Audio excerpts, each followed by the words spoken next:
जैन साथियों नमस्कार। मैं पराशर मुनि आपका स्वागत करता हूं द नॉलेज विहार पे। और आज एक ऐसी खबर पे चर्चा करने वाले हैं जो भारत के बदलते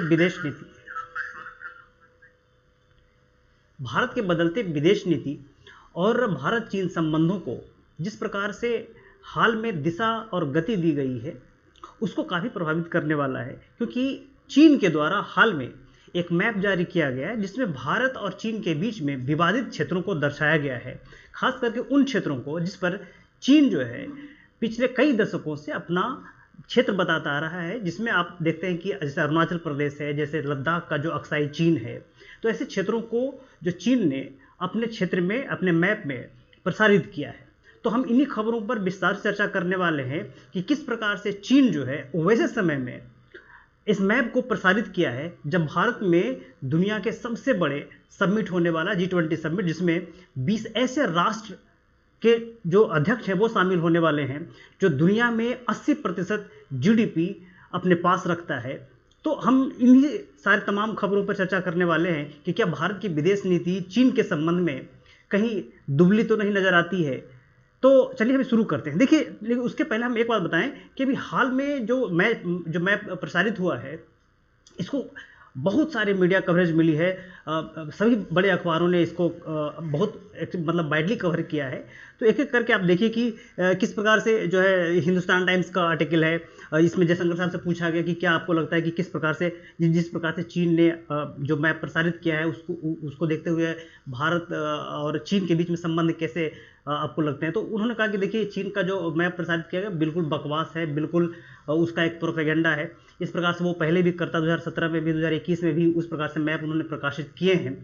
तो लेकिन हाँ, कहीं ना कहीं चीन के मन में कुछ ना कुछ तो है। देखिए, एक कहावत है कि दुनिया के दो ऐसे देश जो है जिनका विकास हुआ है, उन्होंने पूरे दुनिया के सॉवरेनिटी को चैलेंज किया है। एक अमेरिका जिसने पूरे मिडल ईस्ट को चैलेंज किया हुआ है, और एक चीन जो एशिया में बहुत सारे देशों के सॉवरेनिटी को चैलेंज किया हुआ है। जैसे अभी भी देखिए कि चीन, मतलब जिस समय आप चीन देखेंगे कि 1950 के पहले का जो चीन है वो एक छोटे से एक ऐसे इलाके में था। वहाँ से फिर जब देखिए कि दूसरे की ज़मीन हड़प हड़प करके आज इतना बड़ा हो गया है। मतलब ज़मीन खाना चीन की आदत बन गई है। अभी देखिए इस प्रकार से श्रीलंका में, उस प्रकार से पाकिस्तान जिस प्रकार से गुलाम बनता जा रहा है।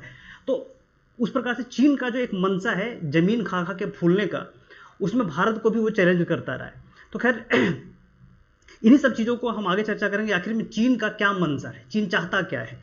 तो अब देखिएगा कि चीन के द्वारा जो मैप है, ये देखिए, अब पहले तो चीन का जो अखबार है ग्लोबल टाइम्स, मतलब उस सरकार का अखबार ही है, उसी के सरकार के मुंह बोलता है ग्लोबल टाइम्स। तो ग्लोबल टाइम्स ने x.com पे यानी कि ट्विटर पे जो है ये मैप प्रसारित किया ही मैप है। देखिए, इस मैप को हम लोग मतलब रिकॉग्नाइज नहीं करते, जितने भी इंडियंस हैं वो रिकॉग्नाइज नहीं करते, मैं तो बिल्कुल नहीं करता।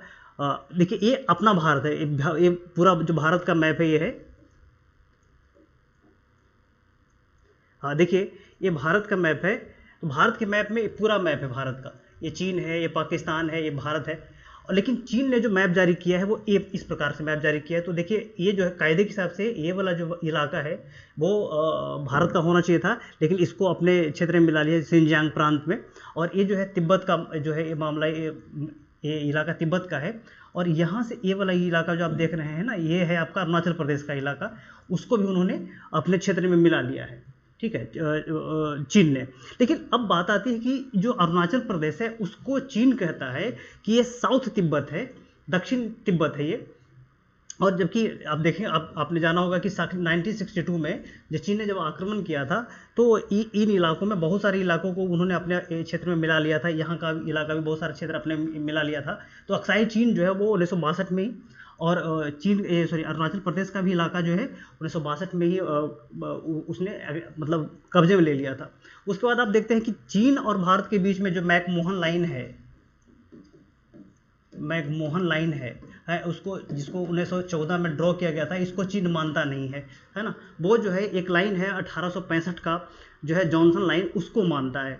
तो हमारे और चीन के बीच में बॉर्डर इशू तो है ही। ठीक है, दूसरी बात है कि ये जो अरुणाचल प्रदेश पर जो चीन का दावा है, ऐसा क्यों है? ऐसा इसलिए क्योंकि यहाँ पे एक रीजन देखो, अरुणाचल प्रदेश का लोकेशन जो है दो रूपों में ज़्यादा चीन के लिए मायने रखता है। एक है स्ट्रेटेजिकली, की जो स्ट्रैटेजी है, अब सॉरी जो सामरिक रूप से आप देख सकते हो कि सामरिक रूप से जो चीन का लोकेशन है ऐसे जगह पे है जहाँ पे चीन के भारत में प्रवेश का एक अहम रास्ता है। दूसरी बात है कि चीन यहाँ सॉरी इस इलाके में अरुणाचल में यहाँ पे एक जगह है उसका नाम है तवांग। तवांग एक ऐसा इलाका है जहाँ पर जो तिब्बत है, तिब्बत के जो धर्म गुरु हैं तवांग से ही आते हैं, तो वो तवांग को खोना नहीं चाहता, तवांग पे वो ज़्यादा फोकस करना मतलब करता है। और अभी आपने देखा कि जो एशियन गेम्स हैं, एशियन गेम्स हुए उसमें भारत के जो अरुणाचल के खिलाड़ी हैं उसको वो स्टेपल वीज़ा जारी करता है। तो इन सब हरकतों से जो चीन है वो भारत को कहीं ना कहीं अंतर्राष्ट्रीय मंचों पे या फिर ऐसे मोरली कहीं ना कहीं हानि पहुंचाना चाहता है। जिस प्रकार से आप देखिए कि G20 की समिट इतने बड़े पैमाने पर हम लोग ऑर्गेनाइज कर रहे हैं और भारत के द्वारा भी इसको जो है कवर किया जा रहा है बहुत बड़े पैमाने पे, और पूरे वर्ल्ड मीडिया के द्वारा भी इसको कवर किया जा रहा है। तो चीन जो है चाहता है कि कहीं ना कहीं भारत की छवि जो है वो धूमिल हो अंतर्राष्ट्रीय मंचों पे। जैसा कि आपने कुछ दिन पहले देखा होगा कि भारत में जो G20 समिट ऑर्गेनाइज हो रही है इसके जो थीम वाक्य है वसुधैव कुटुंबकम, इसको भी उन्होंने चैलेंज किया था कि वसुधैव कुटुंबकम जो है वो संस्कृत शब्द है और जो ऐसे मतलब समिटों में, इतने बड़े बड़े समिटों में वैसे शब्द का प्रयोग नहीं, वैसे भाषा का प्रयोग नहीं किया जाना चाहिए जो अंतर्राष्ट्रीय भाषा के रूप में रिकग्नाइज नहीं है। उन्होंने जो यूएनओ में 6 भाषाएं हैं उसी भाषाओं को लेकर के उन्होंने कहा था कि संस्कृत को आप हटा दीजिए।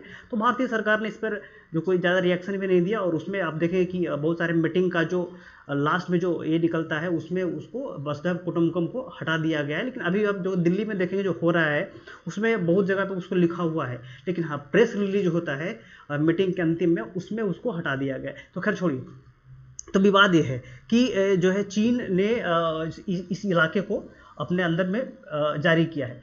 सरकार जो है जो कि विदेश मंत्री हमारे जयशंकर साहब उन्होंने कहा कि ये तो पूरी तरीके से कोरी बकवास है, चीन की ऐसी हरकतें उसको हम नहीं मानते, इस पर जो है कड़ा विरोध भी किया है। दूसरी बात ये तो हमारा हुआ, और यहाँ पे देखिए उसने 9 डैश लाइन को भी देखिए 9 dash line, 10 dash line, 11 dash line जो है वो साउथ चाइना सी में इस इलाके में आप देखेंगे कि इन इलाकों में ये इलाका जो है ये 9 डैश लाइन है, जिसको भी वो कहा है कि वो मेरे अंदर ही है, समझ गए, उसको भी उसने अपने अंदर ही ले लिया है कि इसको भी हम पूरा का पूरा साउथ चाइना सी है वो मेरे अंदर ही रहेगा, उसको अपने जो है मैं अपने शामिल कर लिया है।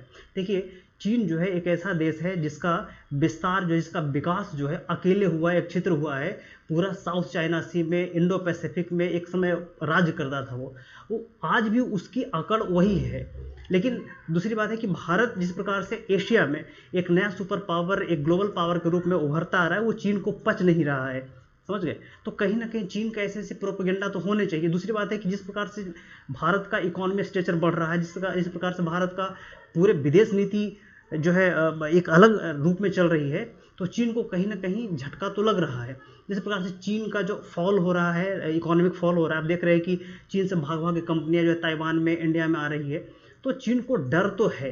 तो ऐसे बड़े बड़े मौक़ों पे जो चीन है वो भारत के छोटे मोटे इस प्रकार से चीज़ें वो करता रहता है ताकि भारत का जो है छवि जो है धूमिल हो अंतर्राष्ट्रीय मंचों पर, लेकिन इससे कुछ फर्क नहीं पड़ने वाला।